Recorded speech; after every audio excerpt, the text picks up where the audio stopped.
increase knowledge and understanding of the past, and it's my sincere hope that the work that we do will contribute towards improving the health and safety and well-being of Indigenous Australians and Indigenous people everywhere.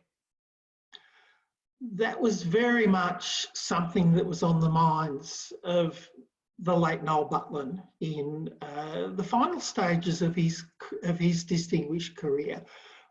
Noel did pioneering work that, along with Henry Reynolds, increased our understanding of Indigenous Australia and the impact of white settlement. And it's Noel whose work on economic history it's what we honour in the annual Butlin Lecture.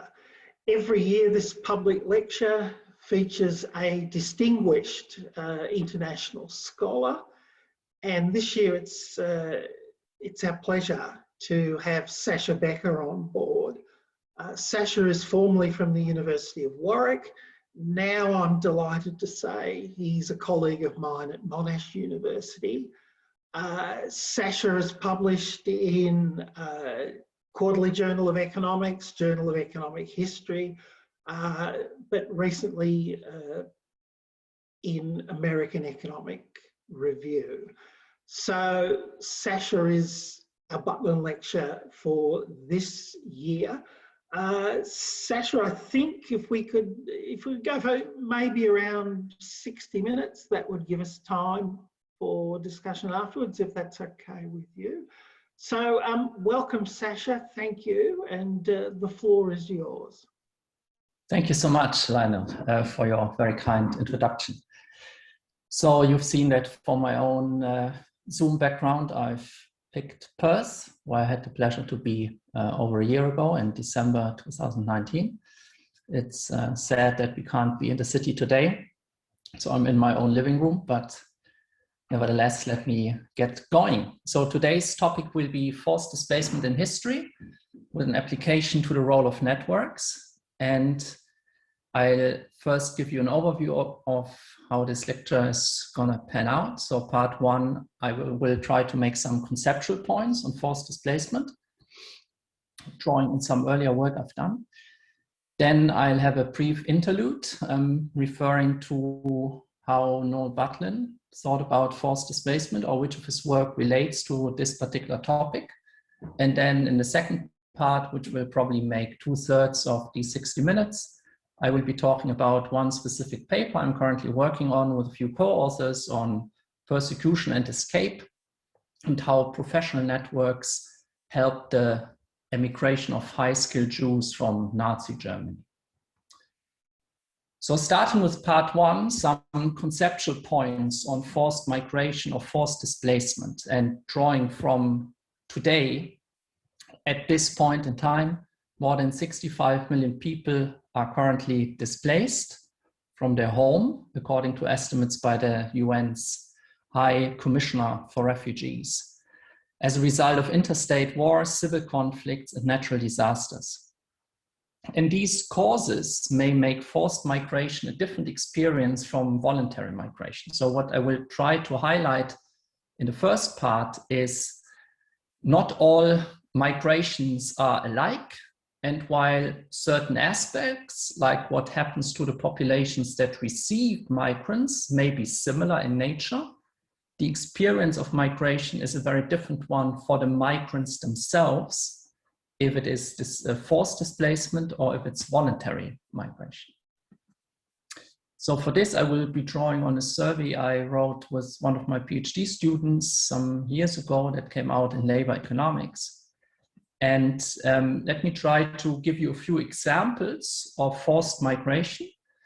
And in all cases, there will be some kind of image. And then underneath the image, I describe what the episode is. And also I underline what the term is that is used to describe this particular group that is forced to migrate.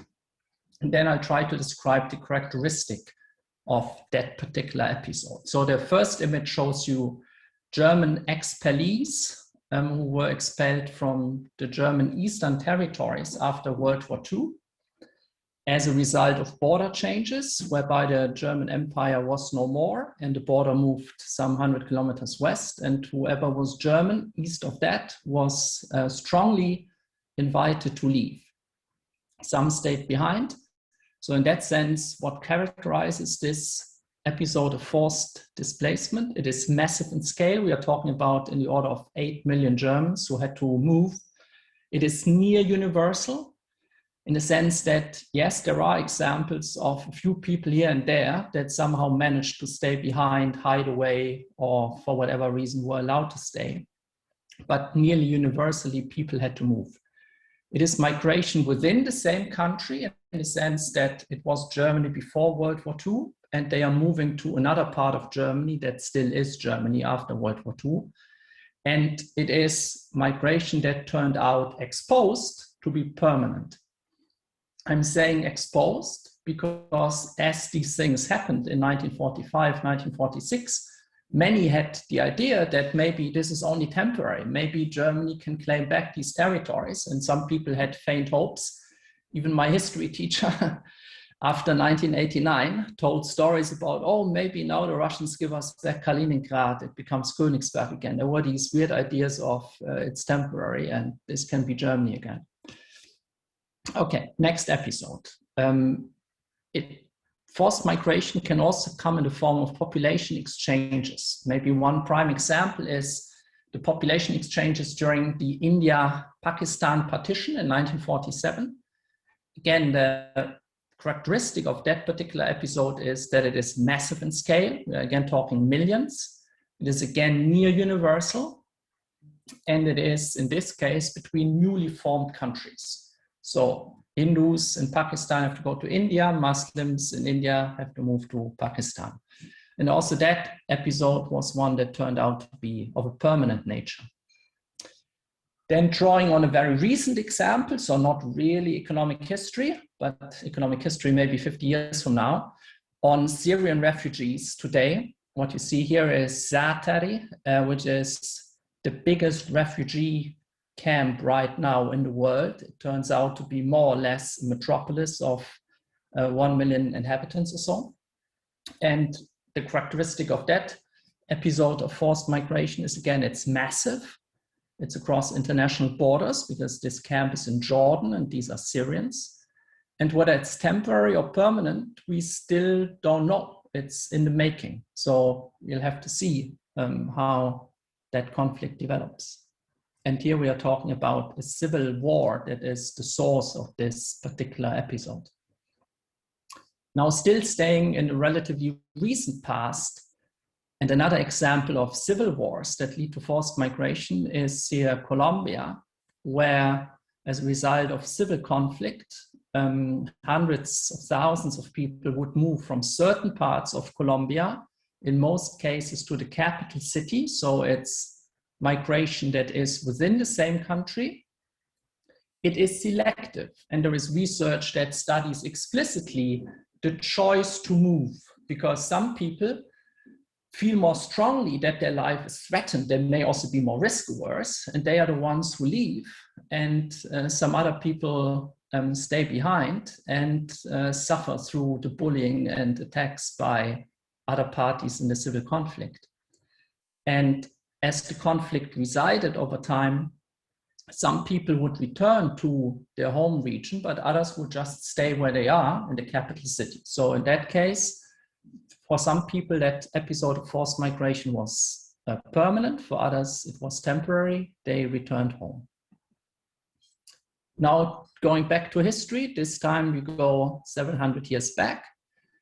It's the period where, after Reformation, for some time in France, the Huguenots were allowed to exercise their own religion. And then at some point they were expelled, and they were called the Huguenot exiles.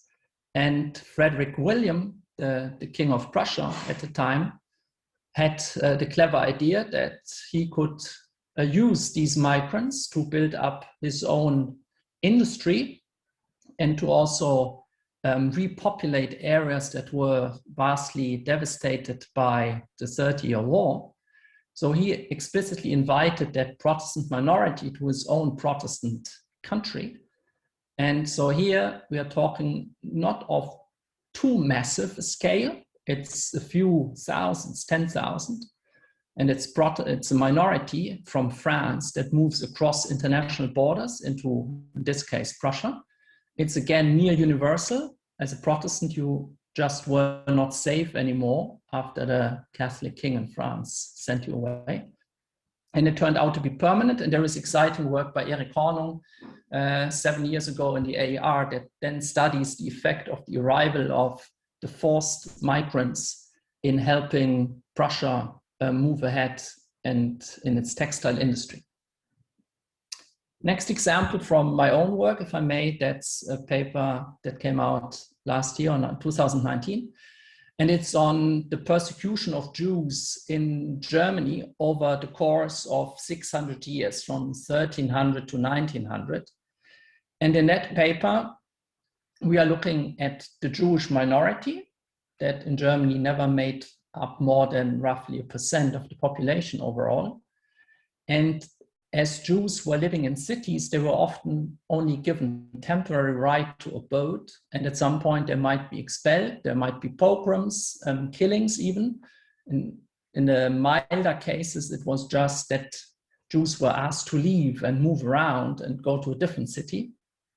And in that particular paper, we look at how the Reformation that brought Protestants as the second group of Christians to the fore, how that affected the location patterns of Jews. Because Jews previously, under Catholic rule, would be given a niche in money lending, and the Protestants undid that. And that meant that Jews were probably more welcome in Catholic areas than in Protestant areas, and that's actually what we show in that work. So here we are talking in terms of characteristics of a Jewish minority, and the migration happens within and across countries. Some would also leave the German lands altogether. And in some cases, it was permanent. In some cases, it was temporary, because often after Jews were sent away from a certain city, then the next king, the son, the cousin who ruled would welcome them back, because you realize that they were giving economic benefits to the population. Now, again, jumping to the present and turning to a different reason for forced migration. So far, I mentioned wars, I mentioned civil conflicts, I mentioned religious persecution. Now we are talking natural disasters. And this is just a photo from Hurricane Katrina, 2005, US, Louisiana. And that also triggered a large-scale forced migration. You just couldn't live anymore if your house is flooded and there is no way you can rebuild it so fast. So here we talk about massive forced migration, often localized in the sense that people would move from southern Louisiana to northern Louisiana or to some neighboring state. It is within country, within the US.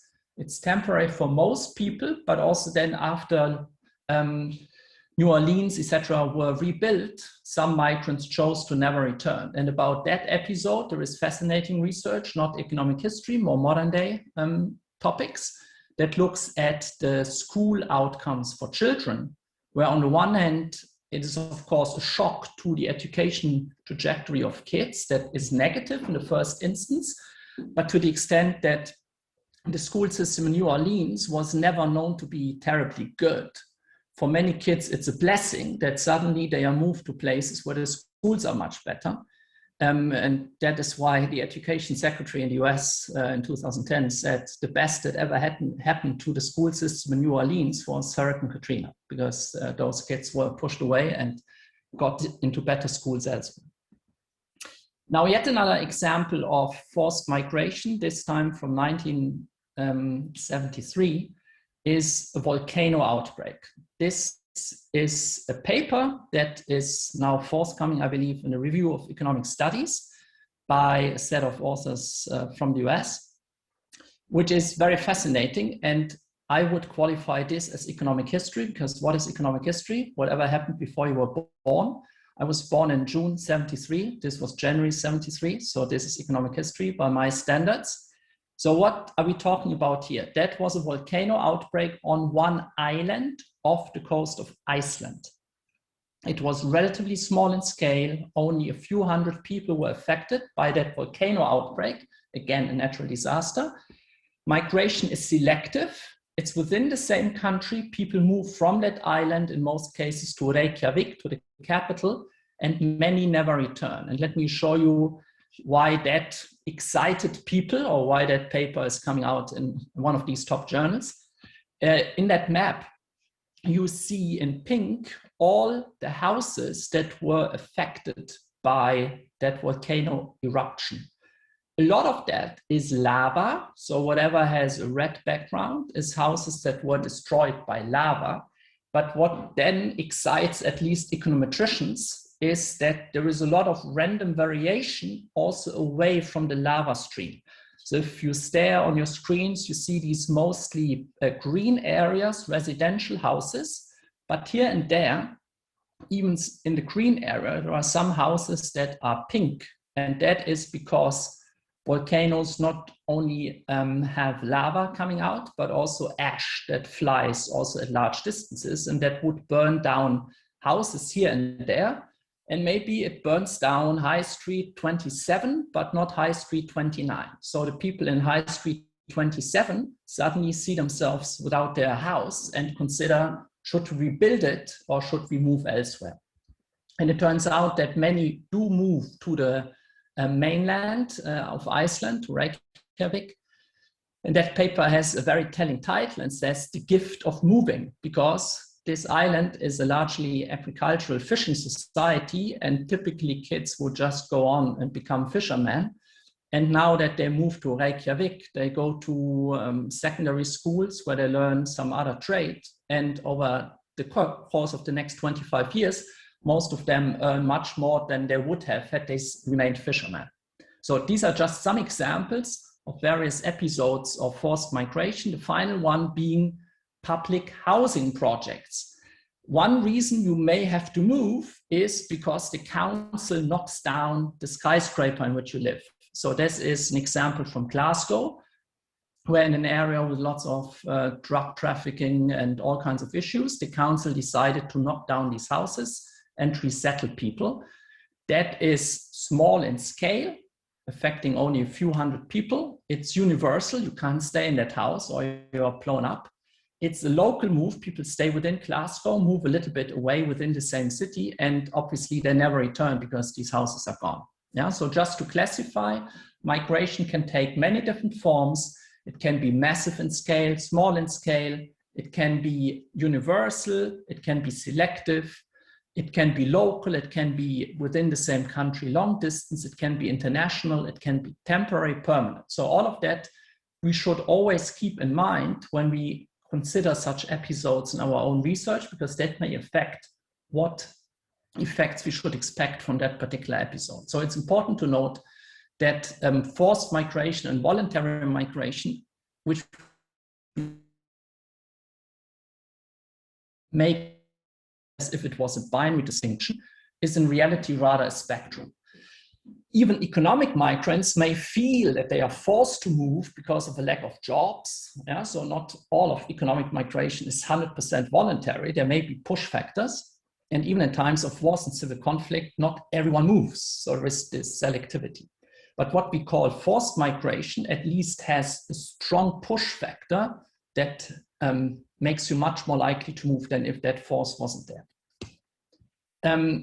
Also, an important aspect that I think is often underappreciated, if we look at voluntary migration, we often have this idea, okay, person X sits down one day, reflects on what's the cost and benefit of me moving from Australia to New Zealand or to the US.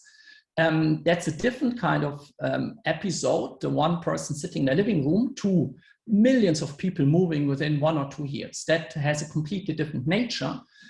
Because people may move in groups, and often that aspect is not fully taken on board in research design. Obviously, not only forced migration episodes can be massive in scale. Episodes like the age of mass migration, which was voluntary in nature, can also be massive. So it's not just the forced migration episodes that can be massive. The temporary permanent nature is also an important one, because we need to understand, why is it that people upon arrival behave in a certain way? Do they learn the local language? Do they go to this and that school? That may be largely driven by their expectation of how long they will stay. If you sit in this refugee camp now in Zatari in Jordan, maybe you don't invest so much in local skills because you hope that next week, 2 weeks from now, in 3 months, you can go home. So also that can feature highly in understanding people's behavior. Now, one thing I want to point out, why I think the distinction into forced migration and voluntary migration is such an important one. While there is stuff that is similar, changing countries, moving across borders is never completely trivial. I mean, I only moved to Australia 1.5 years ago. I speak some English, but still, Australia is different. You need to do paperwork. You need to deal with administration. You need to get a bank account. It's a pain, yeah? But clearly, forced migrants go through much, much, much more. I chose with my family to make this move, so we were all fully on board and we prepared ourselves. If the mob comes after you in a pogrom, you may have to pack up your bags in a matter of minutes or hours, and you have no choice. You leave everything behind. It's traumatizing, and this whole experience you take with you. It's like baggage that stays with you forever.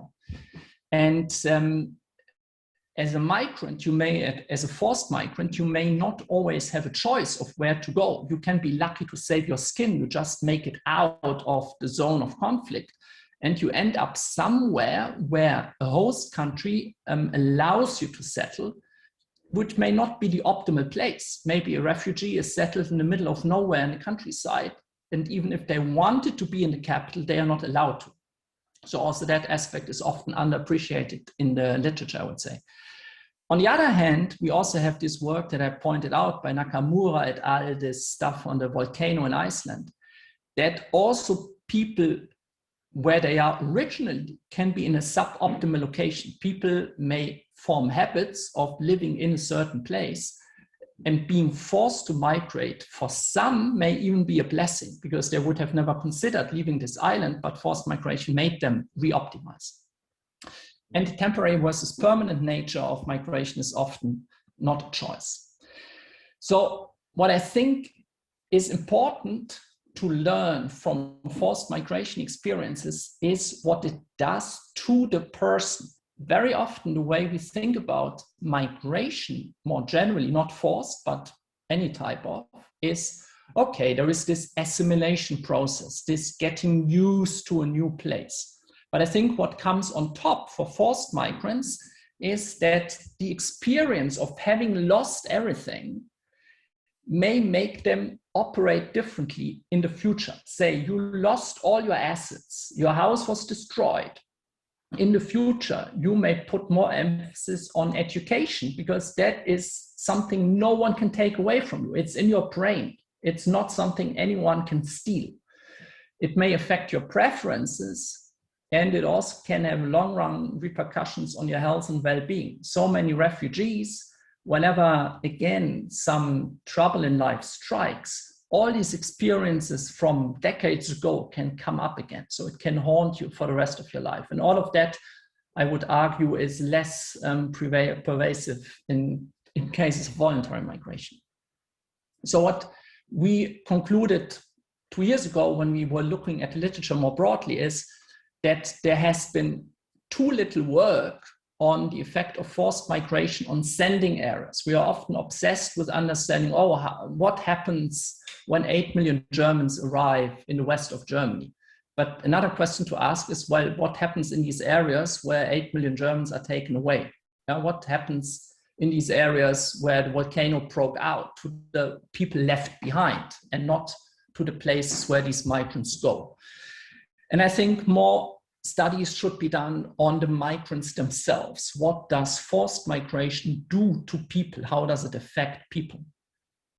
And then another aspect that I felt, or we felt, was unappreciated is we often know either a lot about forced migrants at the location where they end up, or we know something about where they come from, but rarely do we have rich data from two different countries where we know a lot about where they come from and a lot of where they go. So these contextual things, the environment, what you were used to, is often not taken into account. So if you look at migration research in the US, it's often this, okay, let's look at Italian immigrants, or in Australia, let's look at British convicts. And all we know is they are British and they are convicts, but where do they come from?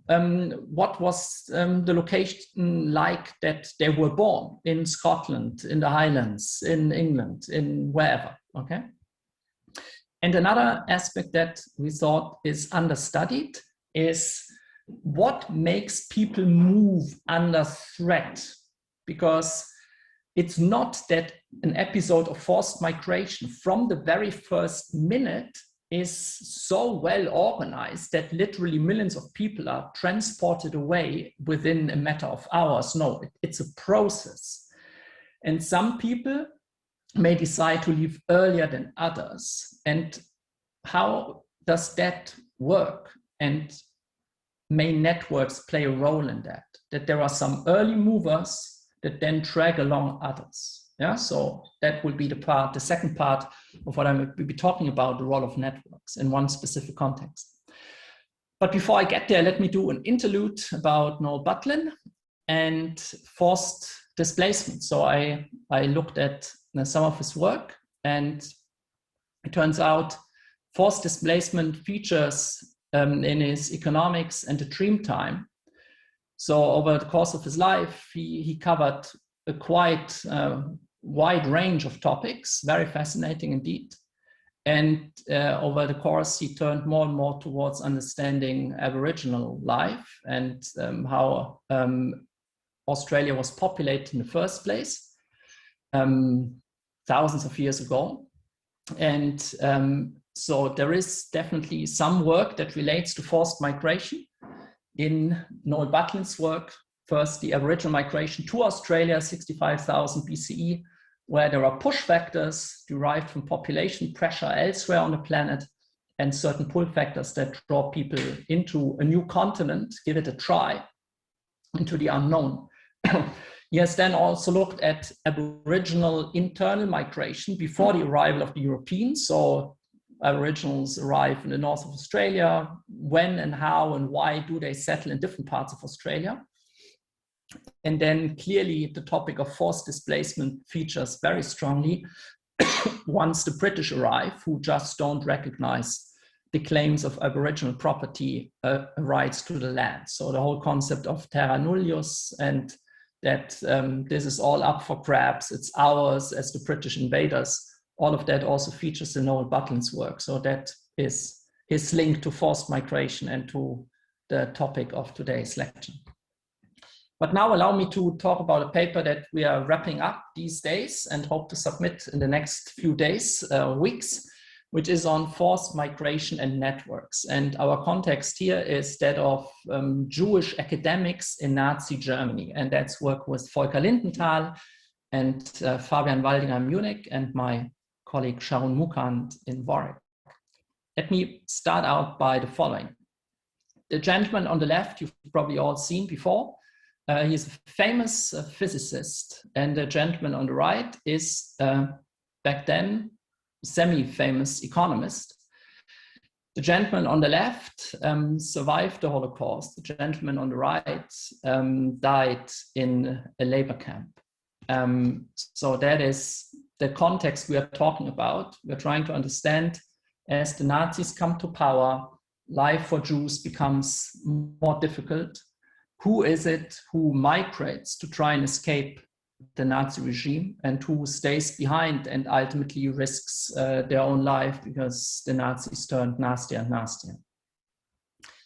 Academics of Jewish descent in Nazi Germany have been studied in other work for various aspects, but never has anyone looked at their migration and what drives it. So academics of Jewish descent were among the greatest scientific luminaries in the first half of the 20th century. In physics, you have the likes of Albert Einstein, Erwin Schrödinger, Lise Meitner, mathematics, John von Neumann, Richard Courant, who I talk about quite a bit, chemistry, Fritz Haber, Karl Neuberg, medicine, Warburg, Krebs, and all of these people are current or future Nobel Prize winners as of 1933. Germany was, before World War II, what the US is today, the leading science nation. And only World War II and the expulsion of Jews turned that ranking upside down and made the US the leading science nation. But before World War II, that was Germany winning the most Nobel Prizes. And most of them, a lot of them, were Jews. Jews made up less than 1% of the German population, but 20% of German academia. Yeah? So they were really an extremely high-skilled group. They were also super well integrated in German society. In fact, many Jews were Christians, they were baptized, but the Nazi definition of what constitutes a Jew or someone of Jewish descent is if you had at least one Jewish grandparents, that made you Jewish. So it could have been that even your parents were already baptized and only one of your grandparents was Jewish, that made you a Jew and suddenly put your life on the line. After rising to power in 1933, the Nazi government dismissed academics of Jewish origin from their positions. And obviously, losing your job triggered the question, what do I do next? Do I stay in Germany? Do I try to find an alternative occupation outside university? Or do I emigrate? Now, emigrating was by no means trivial. Even famous academics did not immediately get permanent jobs abroad. Why is that? Well, because finding a job abroad isn't easy. I mean, I moved to Australia and it wasn't easy to find something. Even nowadays, browse the web, you can find information, you see job ads, it's a different game. But back then, that was much, much, much harder. And also, not only Germany had an anti-Semitism issue, but Jews were also not necessarily welcomed elsewhere. Now, if even very famous academics find it hard to find a job abroad, how more even young and more senior academics without much international reputation. So while I gave you the list of the Nobel Prize winners before, there were several hundred Jewish academics, more than 1,000. And not all of them were like world-class academics whose name would resound all around the world. So not all of them were internationally well connected. And many of them did not even speak a foreign language. So it's not easy to just go to the US if you speak no English. Historical accounts suggest that academic networks played a key role in emigration. So let me talk about Richard Courant. Richard Courant is a mathematician in Göttingen. He is still today in 2021 the second most cited mathematician ever on the planet, an absolute superstar. And what you see here is some of his colleagues in Göttingen, some of his Jewish colleagues. The Göttingen mathematics department before World War II was the world's top mathematics department. And a lot of the mathematicians were Jews, and this shows you some of these people. Now, as Courant loses his position in 1933, he first moves to Cambridge for 1 year, Cambridge, UK, on a temporary position, and then moves to NYU, okay? Now, once he does that, so we classify him as an early Emigré, someone who moves in 33 or 34, so within less than 2 years from Hitler rising to power, he's an early Emigré. Now, him being in the UK and in the US, he now tries to help also some of his colleagues. So at the University of Cambridge, he helped secure a position for Fritz, who is one of his Göttingen colleagues. And he writes in his letter of support that he recommends him in the strongest possible way. And he argues that John gifts of the receptive kind with real originality and tenacity. So these examples that are on this slide are cases where there is an explicit documentation of how he helped. There are reference letters, there are letters, there is information, but that doesn't mean that he didn't help other people as well, but this is what we can explicitly document. So Jon first gets a position in Cambridge, but then we also have evidence how he then later helps him get a job in Kentucky, and ultimately he draws him to NYU, where he himself also works. Similarly, Friedrichs, another colleague from Göttingen, by 1933, and that's important to underline, he is no longer in Göttingen. So he is by then in Braunschweig. He is an ex-colleague of Courant. He used to be in Göttingen. In 1933, when Hitler rises to power, he's in Braunschweig, but still Courant helps him get a position at NYU. And he describes him as a mathematician in the style of Karl Runge, who was another luminary of the time. So that's some examples. And then in the rest of the graph, you always see with a blue arrow to which particular post Courant helped these people, for which we have explicit archival evidence. So Artin goes from Göttingen to Hamburg. So he also is an ex-colleague, but Courant helps this ex-colleague get to Notre Dame, and so on. Various other examples in this slide. So conceptually, what do we have in mind? So this is a schematic graph where I have for illustration two networks, just examples. Example one, network one. Example two is a set of colleagues, 6 colleagues in some German department. And then in network one, only one person moves abroad by 1935, so an early emigrate. Whereas from the second network, 3 people move abroad. So there is a larger group of early Emigrés.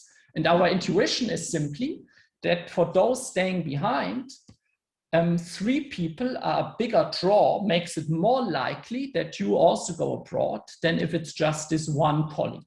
So the situation number 2 is probably a stronger pull for colleagues left behind to also migrate before it's too late than network number 1. So then in 1939, indeed, in this little illustration, 2 more colleagues from network 2 move abroad. So by then 5 out of the 6 have emigrated, whereas in network 1, the one early emigré remains all by himself and everyone else never moves. That's just for illustration. It's a Mickey Mouse example. So what we try to do here is to estimate the role of academic networks. So we want to understand whether these anecdotes about Courant and what I just showed you in this schematic illustration is going on for the totality of Jewish academics in Germany. Do networks play a role? Now, what are challenges in estimating this? One, and I should say these are challenges not just for this particular paper, but for anyone doing research on networks and migration. One is even to define well what is the network and to measure who is related to whom and also who was related to whom before. It's relatively easy to go to a website today and say, okay, who are the economists at the University of Melbourne? I can find that out in 5 minutes. But if I want to find out who else worked at Melbourne in the last 5 years, that already starts getting much more difficult because I need to then also know how the website looked like last year, 2 years ago, 3 years ago, 4 years ago, 5 years ago. In the age of the internet, I can do that. In history, I can't. So there is a lot of archival work behind reconstructing who worked where over their career. The second issue is endogenous network formation. We have a concern that if we measure networks the wrong way, then maybe after 1933, people strategically forge new ties in order to have friends to help you out, but that would be endogenous. Instead, we want to measure a network pre-1933, which is not contaminated by endogeneity, that then allows us to get closer to exogenous variation and being able to claim causality. And there can be omitted variables. Maybe someone who has a big network also is very clever. Yeah, so then we would maybe falsely attribute something to the effect of the network, when in reality it's just about how clever you are. So all of these issues we need to address somehow. So let me tell you one step that helps us get there. So as I told you, the Nazis attempted to get rid of all Jews, not only in universities, which are public sector institutions in Germany, but generally of Jews anywhere in the public sector. So also secretaries in the public sector, not just the academics in universities.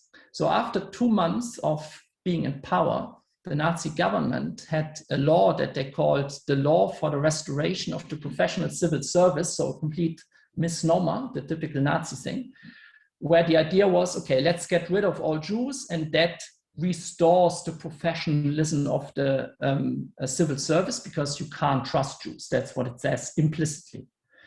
And paragraph 3 of that law said civil servants who are not of Aryan descent are to be placed in retirement.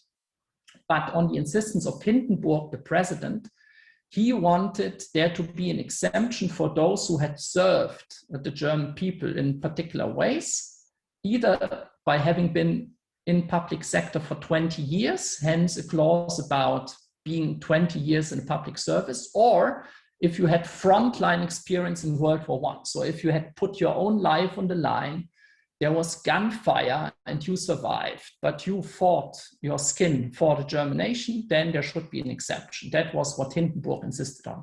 So there is this exemption clause, which at least some academics gives temporary respite, but then with new laws later on, the so-called Reich Citizenship Law in September 35, these exemptions were removed, so that the only thing the law did, or the exemption did, is some people were allowed to keep their job 2 years longer than others. And we use kind of this variation to identify who gets pushed out earlier and who gets pushed out a bit later.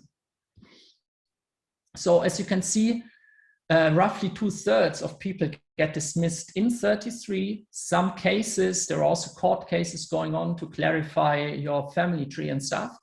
Some people lose their job in 34, the next big bunch 35, and then there is only a trickle of cases of later dismissal. But essentially, think of it as 2 dismissal years, either early 33 or late 35. It turns out early dismissal is a blessing in disguise. At the time, people didn't fully understand that the Holocaust was coming. No one knew what the Nazis planned. Probably the Nazis themselves didn't know. And it turns out that if you were dismissed early, your probability of leaving the country by the 1st of January 35 is more than 60%, but among those who were only dismissed later, only 20% leave. So losing your job earlier made it much more likely you leave early. And the longer you stayed, the riskier it was. So early dismissal in that sense was a blessing in disguise. Now, putting this early dismissal into the same picture, illustrating the idea behind our identification is, well, some of these 3 early Emigrés were dismissed early, 2 of them in this Mickey Mouse example. But as with every instrumental variable, and we are talking about an instrumental variable strategy from a statistical point of view, some people may have moved early, even though they were not dismissed, like this gentleman, where you see my mouse circling here. But then you also have some people who are dismissed early and who stay behind the whole time. They never leave. Yeah? So it's not a perfect predictor of what people do, but in most cases, early dismissal made it much more likely that people would also move early. I won't delve into too much detail on the literature. There is a lot of work on all kinds of things. I'll just mention one paper that is somewhat related to ours, also on German Jews by Butlin Lecture, came out end of last year. And that is a paper that looks not at academics of Jewish origin, but Jewish population overall. And that focuses on community networks. And the paper finds that for average Jews, so not the high-skilled people we're talking about, it can influence your decision to migrate if things are happening in your community network, in the community at the place where you come from in your family, so to say. And our focus will be on these professional networks, but we will also try to assess how professional networks do relative to community networks. So what's our contribution in this work? It's the first systematic collection of information on the universe of academics of Jewish descent. So we've worked on this for 3 or 4 years, and I've by now also talked with some survivors or descendants of some of these academics. I've been in touch with the grandson of Richard Courant, who happens to be an economics professor in Michigan, Paul Courant. He's now 72, 73 himself. And he told me interesting things about his grandfather, who he still knew. He died in 72. So he himself, Paul Courant, was an adult already when his grandfather was still alive. And it is already honoring the survivors, honoring the victims of the Nazi regime by just properly documenting their lives. I've been in touch also with some people on ancestry.com and so on, who didn't know certain details about the life of their own ancestors that we were able to trace down. So we think that is a contribution in its own right, and the classical economic historian archival work that brings up new insights. But on top of that, on the more statistical front, because as you might know, also in economic history, people get more and more obsessed about identification, is that we bring to the table individual level within city variation in the number of people in your network that move abroad, and can from there then identify what the role is of so-called bridging nodes. So the idea is, okay, Richard Courant goes from Göttingen to Cambridge or New York, and he is a bridge in the sense that there is the network of Jewish academics in Germany, there is a network of Jewish or other academics in the US, and Richard Courant is the one person that connects the American network to the German network. So he is a bridge that others can cross from Germany into also the US or also into the UK. That's the whole idea. And Matt Jackson, one of the superstars in the network literature, he says, measuring and identifying stuff related to bridging nodes is the most difficult measure of social capital to calculate network and to draw identification from. So we hope to contribute on that particular front as well. So let me talk a little bit about the data work and then come to results in the last 10 minutes or so. So our starting point for this work is the so-called list of displaced scholars. There were efforts right after 33 by various groups of international academics to try and help Jews get out of Germany. That list, it turns out, is a good starting point, but it's far from perfect. The information is sometimes incomplete, sometimes literally wrong, and it also has false positives. There are people on the list that are sometimes not Jews at all. There are even some Nazis on it that for whatever reason ended up on the list. So the list needs to be cleaned, and that's what we did in painstaking effort over several years. So first we need to get the roster right. Who was an academic of Jewish descent? For that we draw on 32 university-specific studies, 14 subject-specific studies, and then once we have the list of people we are really interested in, that are our sample, we try to construct their complete biographies, place of birth, number of children, marital status, languages spoken, where they worked, where they got their PhD, and so on and so on. And that before 33, but also into the future, because we want to know where these people go. And we need to know the exact dismissal reason. Were they dismissed because they were Jewish, or in some cases, people were also dismissed because they were political opponents of the Nazis. So let me just give you one example of the kind of work we did, which every case had its own peculiarities. Obviously, someone like Albert Einstein, about him, we have tons of biographies, a Wikipedia page over 20 sites of text. But then there are the lesser known academics who are really hard to trace down. So one case I solved in the first lockdown in March 2020, as I said on my terrace here in Melbourne, is that of a certain Fritz Heim. So on the top left, you see what we know from the list of displaced scholars. He's a researcher in Frankfurt and Düsseldorf and so on and so on. And then it says 1934, he holds a private practice in Canton, China. Yeah? So this is a particular academic who was in Berlin, and in 1934, we know he is in Canton, but that's all we know about him. Now, Fritz and Heim are also names that are not too uncommon. So it's not like Salomon Oppenheim, which is a very special name, but it is a very German sounding name, but the person is Jewish. So in my research, I found at some point that the gentleman went to Borneo, and then he was looking for a pen pal in Australia, and he put advertisements in Australian newspapers looking for connections in Australia.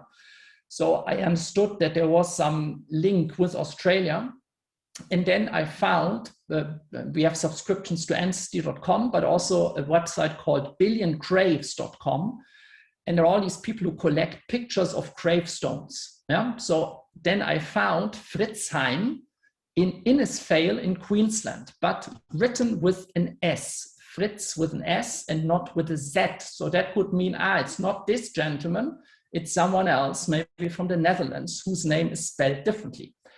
But it turned out on that website, the picture of the gravestone was missing. So I only had the name and a link to a photo, but the photo didn't exist. Yeah? So in the lockdown, I emailed the Historical Society of Innisfail, and then a very nice lady wrote back that for 2 consecutive days, she went to the cemetery during the lockdown, during her 1-hour exercise a day, and took photos in different constellations with the light falling from the top, from the side. She went in the morning, in the afternoon, just to get a picture of this gravestone for me, yeah?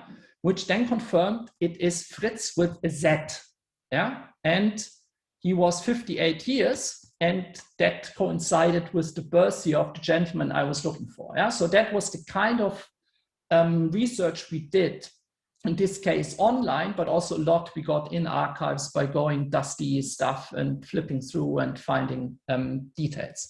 So on the basis of that, we are now able to measure the complete network of Jewish colleagues in the 5 years before Hitler comes to power. We claim that we have nearly no measurement error because we got these biographies pretty clean. We know the timing of the dismissal of yourself and that of your colleagues. We know when you emigrate and when, if at all, your colleagues emigrate, and we know where people go. Okay, so we are able to measure the network pretty well. Okay, so what is the fate of academics? If we look in 1939, 75% of academics have left Germany, 25% are left behind. By 1945, more than 80% have left. So there is still a certain share of academics who, after the outbreak of World War II, finally go and leave. And then among those who still in 1945 have not emigrated, a certain share has died in the Holocaust, in a concentration camp, in Auschwitz, wherever. Some have committed suicide, but also obviously some people die of natural causes. They are older academics who may be retired, and at age 83 in 1943, they just pass away peacefully. But what we are studying is who leaves, who stays. Okay, this is all the data in one snapshot. You see where people come from. Everyone by design, by definition, in 1933 is in Germany. And then the arrows show you where each of these academics went. And you see a lot of them go to the US. By 1945, roughly 50% of all Jewish academics end up in the US. But then you also see the very sad black dots. That's the ones where Jewish academics stay behind. They don't emigrate, and they end up in Auschwitz and in other concentration camps and lose their life. So we are interested in who gets out, who stays behind, and how do networks affect that. So let me maybe show you some regressions without going into these equations. This is again illustrating what we have in mind. So a white dot is an early emigrate. So this big white circle here is Jewish mathematicians in Göttingen. It turns out nearly all of them, except one person, leave very fast, very soon. Yeah. So, whereas if you look at the isolated dots, like here in Freiburg, southwest of Germany, the black dot, that is the only Jewish mathematician in Freiburg. He has no colleagues locally. He's also not connected to anyone else. He has never moved, and no other Jewish academic has been in Freiburg in those 5 years where he was in Freiburg. This is the one gentleman on the first slide I showed you who dies in this labor camp. Yeah, so he is isolated. He has no one to help him, and he unfortunately loses his life. We have similar graphs for law and so on. But let me show you some results here. So what we do here is we are always interested who emigrates by 1939, and separately we can ask who emigrates by 1945. And what we do is to say, okay, how does the number of early emigrated colleagues influence your own emigration? Conditional on whether you are married, female, how many kids you have, whether you speak a foreign language, whether you've worked abroad and already may know people abroad, and whether you are born abroad. Because say if you're an American working in Germany in 1933, going back to the US may be easier than if you are a German who has never left Germany before. It turns out that even conditional on your own early emigration, so asking, are you yourself already in 1935 abroad, the network of colleagues is an important predictor. 10 more colleagues who are early emigres make it 5 percentage points more likely that you get out. So conditional on who you are, what you know, what your characteristics are, and also conditional on your publication output, that is in a future slide, the network matters. Yeah? So being connected to more early emigres was in this time of trouble helpful to get out. In all cases, you run standard regressions, OLS regressions, and we also do instrumental variables regressions where we instrument the number of early emigres by the number of colleagues who were dismissed early, and we instrument your own early emigration by your own early dismissal. Yeah, I'm happy to talk more about this whole econometric stuff, but I don't want to bore you with it. Just to say that even if you do things properly in the modern style identification approach, the results look very similar. So in this particular case, conditional on all the things we have in our regressions, the OLS and IB results are quite similar. Yeah, and they show that networks matter. Now, this is the regression where we control for quality. So we've gone also at length on these issues. On the one hand, we can measure quality by saying in how many biographic collections, such as who is who, was an academic already listed before 1933. So this who and who stuff already existed in the early 20th century.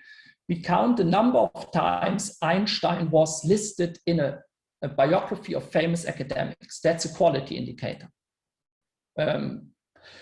But we also collected from Web of Science the publication record. So we know how many papers someone had published before 1933 in leading mathematics journals, in leading law journals, in leading biology journals, and so on. Yeah? And this does not explain away the role of networks. So if the maybe concern is that people have a bigger network are the people who've published better, that does not explain the results we have. The network matters even above and beyond your own academic output. Then, Noel, I know I have 2 minutes or 3 minutes, and Lionel, sorry. Is 3 minutes would be great, Sascha. Yeah, is that we look at directional results. Let me show them right away. So in order to underline this idea and concept of bridging nodes, what we would like to document is that the more people you know in the US, the more likely it is that you go to the US, yeah? Which is a different result than if it was just the case, the more of your colleagues leave Germany and go wherever, the more likely you are to leave Germany. That's interesting in its own right. But if someone is more likely to go to the US as a function of how many colleagues are in the US, that would be a nice result. And that's what we find. So the more people you know in the US, the more likely you are yourself to be in the US. And the more people you know outside the US and UK, the more likely you are to go to countries other than US and UK. So this, I guess, will be my last slide. And that in terms of results. And here we try to look at what network people call strong and weak ties. Yeah. So we do this in two ways. We look at people who were your colleagues in 1933. 1933 is when Hitler comes to power and when this law dismissing people comes out. Current colleagues in that year, are they more important for you than former colleagues? Yeah, so now I'm at Monash, and maybe if I ever get into trouble in Australia, Lionel is there to help me. Yeah, but maybe if I leave Monash and I get into trouble in Queensland in 2 years' time, would he be as helpful to me as if I'm still in Monash? Who knows? Yeah, that's an empirical question. Okay, that's what we answer here, and we find that colleagues who are current as of 1933 have a stronger effect on your probability of getting out than people you used to know, but who are no longer your current colleagues. Yeah. We also find that in places like Berlin, where you have several universities like Melbourne, Deakin, and Monash, people in your same department are more helpful than people in the same discipline in the other universities in the same city. Also, that we think is quite interesting. And we find that networks matter more in the social sciences and humanities than they do in the natural sciences and medicine. And here our thinking is this: the natural scientists generally were bigger stars worldwide. They were the Nobel Prize winning types. Social sciences, they were more lesser known academics, say. So they may need a network more dearly to go and get out. At the same time, the natural science people use formulas. Their work speaks just you stare at it, you understand. Whereas social sciences, you need to read lots of stuff. So it takes more time to really evaluate the quality of an academic, and also here a network may be more helpful. So I should stop at this point and just point out one thing. There is still a lot of this going on today. So I gave this talk not too long ago in Hong Kong as a webinar. And afterwards I got emails from one person who said, I was so glad I attended your talk. I see the same thing happening in Hong Kong now, and your talk convinced me I should get out, which touched me quite strongly. So let me stop here. Thanks very much, Sascha. That's fantastic. We've got about 10 minutes for questions. We've got quite a few people here. So maybe if you want to use the chat room to raise your hand, I can sort of prioritise. But first in, who wants to have a go?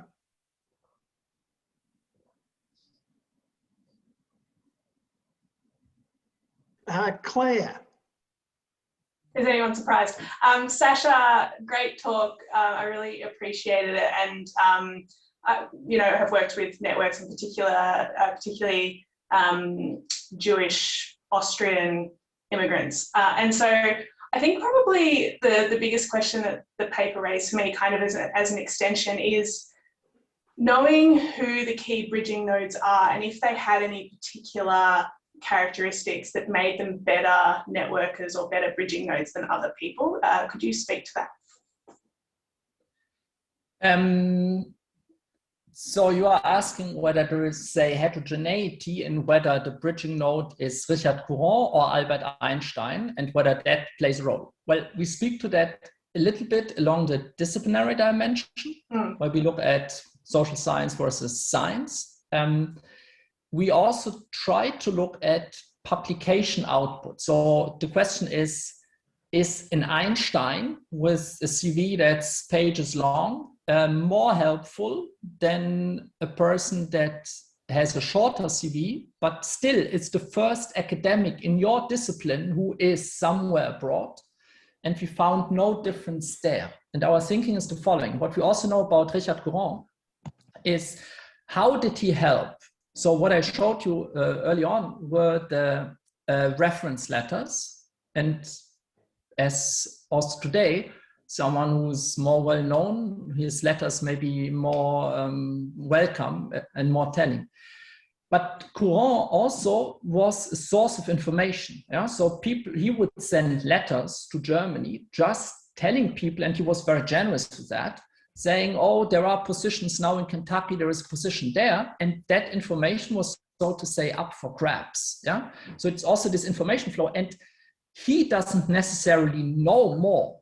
Yeah? So a person who's published much more than I doesn't necessarily know more about open position than I do. Yeah? And another thing that's known about him, he would often pick up people from the boat in New York. Yeah? And he himself, when he landed in New York, he was welcomed by people, and he allowed people to stay at his house. Yeah? And again, there would be information flow. He not necessarily can get them a job. He can't talk Kentucky into hiring 500 academics, but he can make information flow. And there, lesser known people may be equally effective in spreading information than the better known people. Thanks. Yeah, that's good. But we should talk about the work. Yes, certainly. Yeah. We have a question from Tim Hatton. Unmute yourself, Tim. Thanks very much, Sascha. That's a great talk, and you covered a long sweep of history and made incisive observations on the literature and shown us some of your very interesting ongoing research. And so I think that's a great lecture and very fitting of the Noel Butlin Lecture. I've got one comment to make and then a question. So my comment is this, that you mention gaps in the literature on refugee movements. And I just want to say that, you know, there's quite a bit of work on recent asylum flows into Europe, for example, which does address some of the questions that you raised. I mean, for example, what are the drivers of movements of potential refugees in terms of persecution and conflict? What are the network effects? I mean, these are crude, there's you know, immigrant stock type of measures. But you also raise the question of how these asylum seekers decide where to go. And I think there, one important issue there, which I think you didn't mention, is the policies of the countries that are receiving these asylum applications. And that's actually important, I think. And as you may know, I mean, if you look at, you mentioned that, you know, these migrations are mixed migrations in the sense that they're both motivated both by escape from persecution and economic imperatives. And I mean, I think that's something that's widely accepted by, you know, people at the UNHCR, for example, and other organizations like that. And it's one reason why, if you look back at the last 30 years over what's happened in Europe, about less than half of those who apply for asylum on the basis of having a well-founded fear of persecution, which is the basic criterion, less than half of them gain any recognition. So, I mean, just to mention that there is that literature there. I mean, it's often not a micro-based literature, but nevertheless, it does address some of those questions. If I can come to the question now, I mean, you've provided us with a long sweep of history, identifying different refugee movements and so on. And my impression is that what's happened over time is that for any given, if you like, shock or conflict, persecution, people have been more willing, or the propensity to move has been increased.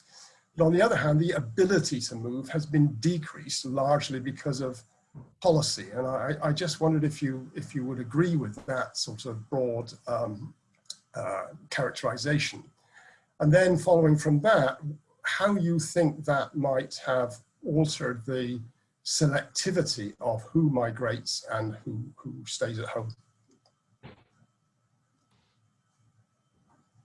Yeah, so on your first point on the literature, I agree with you that there is this more recent work. I think people studying historic episodes don't always take that on board. And I think that there should be some cross-fertilization between the labor type refugee studies and the historic refugee studies. There is something to be learned from each other. And on your point with how things have changed over time, I haven't given that too much thought, to be honest. It's not easy. Clearly, the US also was very selective in this period, and this was the aftermath of the Great Depression. And even if you wanted to go to the US, it wasn't easy. So in a parallel paper, we do a bit this comparison between German Jews and Polish Jews, where there were many more Polish Jews than German Jews in absolute number, but the quota for Germans and Poles, independent of Jewish or not, for Germans was higher than for Poles. So as a Polish Jew, the US was far less of an option than for German Jews. And that explains partly why so many Polish Jews went to Israel or to Palestine, whereas the German Jews, several more got into the US, yeah? If I could just say, I was really thinking of comparing the 20th century with earlier and, with... Yeah. Okay, yeah. No, I think, before there was less, how shall I call it, state capacity to keep people away, yeah? Whereas now borders are patrolled, and if you want to keep refugees out, to keep them out, as Australia does, right? And back then, if at night you went on a small boat, no one would find you. Yeah? So in that sense, yes, today it's probably tougher to leave. But if I may underline my little parallel with Hong Kong again, I mean, how do we deal with Hong Kong these days? We collectively as worldwide academia. I mean, do we do any humanitarian action, or is it just we screen the CV, and if the person meets our criteria, we open a position, hire them, but if they are just epsilon below our quality standard, too bad for them, they can stay in Hong Kong? No? I mean, it's sad, but that's how it is. Yeah. Okay, folks, last question to Andrew. Thanks. I really enjoyed this paper. I have a couple of questions. One is that particularly the later migrants from Germany, they were often assisted by the charities. And if you came to New York, there's a very good chance that the Joint Distribution Committee paid for at least part of the journey or your early stay there. One possible way that the network may have contributed is if somebody in the network actually knows the right people in the charities. My second comment is that while you were talking, I looked up Richard Courant on the Mathematics Genealogy Network, and he has 42 PhD students and 7,667 intellectual descendants. And I'm thinking that networks aren't just immediate colleagues, that, there are these broader networks in academia, and you may actually be underestimating the importance of networks by focusing on one particular type. Yeah. No, I appreciate that comment, definitely. There can be these second layers. We've tried to deal with that a little bit by also trying to code our PhD students and generally looking at not first degree links, so colleagues and ex-colleagues, but colleagues of colleagues, friends of friends, and friends of friends of friends, yeah, or second generation connections. But there not much came out. And the reason is, and I didn't dwell on that too much, but let me say it now, is we have in all regressions discipline by city fixed effects. So we define all economists in Melbourne, independent of whether they are at U Melbourne, Monash, or Deakin, as one big group. Yeah. And if there is anything common to them, that economists in Melbourne are particularly beautiful or whatever, that is already taken out by this fixed effect. So we identify from variation in the group of economists in Melbourne, does Lionel, by virtue of having had a different career path from me, have a different number of current and former colleagues than me, who is a late arrival, yeah, to Melbourne. So a lot of that characterizes quality and place, and the fact that Göttingen over decades was able to generate amazing stellar people, that would probably be absorbed by this fixed effect as the typical one-catch-all kind of thing. But you are definitely right. We also thought at some point we might use these refugee help communities as our identification device. So we started coding up these lists, who sent a request for support, who got granted, who got not granted. But it's hard to find the rules that were behind the granting of proposals and requests. So we weren't too convinced we could actually exploit that. But for the narrative, I'm fully with you. There is definitely this multiplier effect that friends of friends and students of students also come into the picture. Yeah. Okay, I'm sorry to call time. I'm sorry to anyone who has a question, but Sascha's contactable by email, and I'm sure would love to chat with you. Thank you very much, Sascha. That was thank you all for listening. Chairman Andrew said that was terrific. Now, I'm sorry to push things on so quickly, but we're on a very tight schedule. We have the Society AGM immediately. If you are not a member, you're welcome to sit in as an observer, so I encourage you to do so. If you're not coming to the AGM, the next session starts at 1:30 Australian Eastern Time. So thanks again, Sascha, and those of you going to the AGM, go back to the program, log into the separate link. So, okay, thank you. See you soon.